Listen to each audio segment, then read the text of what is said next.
Em 1995, depois de perder meu emprego na cidade, decidi passar um tempo em um lugar tranquilo. Foi assim que cheguei à Vila das Águas, uma pequena comunidade no interior de Minas Gerais, onde minha tia-avó, Dona Celeste, vivia há anos. A vila era isolada, cercada por colinas e cortada por um riacho que, segundo os moradores, dava o nome ao lugar. Cheguei numa tarde de outubro, quando o céu estava nublado e uma sensação pesada pairava no ar. Desde o primeiro momento, percebi algo estranho. Embora a vila fosse acolhedora, com casinhas simples e jardins bem cuidados, havia uma atmosfera inquietante. As pessoas pareciam distantes. Olhavam-me de canto de olho, com expressões sérias, como se estivessem escondendo algo.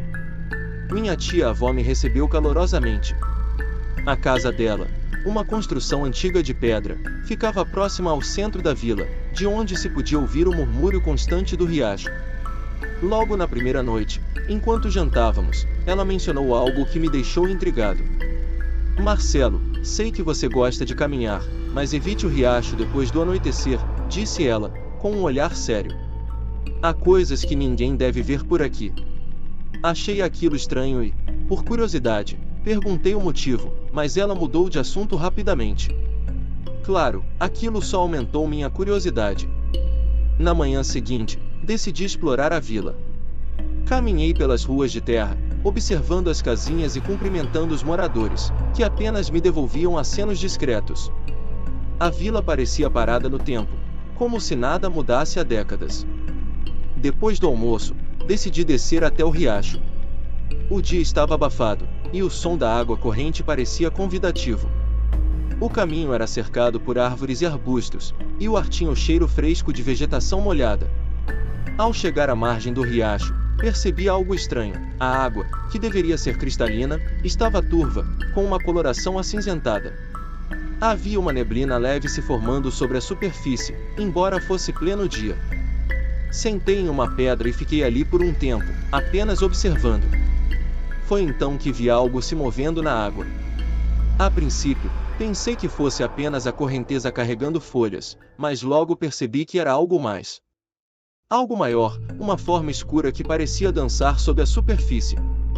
Fiquei paralisado, tentando entender o que era. De repente, uma voz suave e melancólica ecoou ao meu redor. Parecia um lamento distante, carregado pelo vento. Levantei-me imediatamente, com o coração acelerado, olhando ao redor, mas não havia ninguém. A vila estava longe, e eu estava completamente sozinho. Engoli em seco e comecei a voltar para a casa de Dona Celeste. Conforme me afastava do riacho, o som daquela voz diminuía, até desaparecer por completo. Tentei esquecer o que havia visto e ouvido, mas aquilo me perseguiu pelo resto do dia. Naquela noite, deitado na cama, ouvi novamente o som, não o lamento, mas o som da água, como se o riacho estivesse mais próximo do que realmente estava. Acordei no meio da madrugada com uma sensação estranha. A casa estava em silêncio, exceto por um gotejar constante. Fui até a cozinha, onde ouvi o som mais claramente. O teto estava seco, mas o som continuava, ecoando de algum lugar próximo. Fui até a janela e abri as cortinas. O riacho. Ele estava ali, muito mais próximo do que deveria estar, como se tivesse avançado sobre a vila.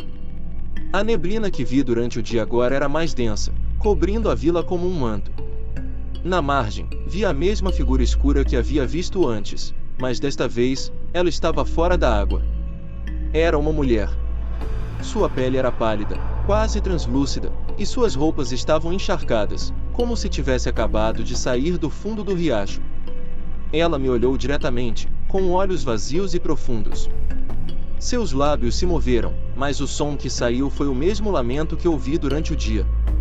Fiquei paralisado, o medo me dominando. Ela deu um passo em minha direção, suas mãos pálidas estendidas, e foi quando ouvi um barulho atrás de mim. "Feche a cortina, Marcelo", a voz de minha tia-avó ecoou na escuridão.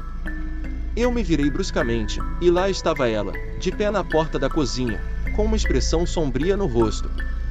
Imediatamente, puxei a cortina e me afastei da janela. "Eu avisei para não ir ao riacho", ela disse, com um tom pesado. Agora ela sabe que você está aqui. Sentamos à mesa, e minha tia-avó me contou a história que os moradores da vila preferiam esquecer. Décadas atrás, uma mulher chamada Clara vivia na vila. Ela era jovem e bonita, e muitos homens da região a cortejavam. Mas um deles, um homem violento e possessivo, se recusava a aceitar que Clara não o queria. Uma noite, ele a seguiu até o riacho e, num acesso de fúria, a afogou.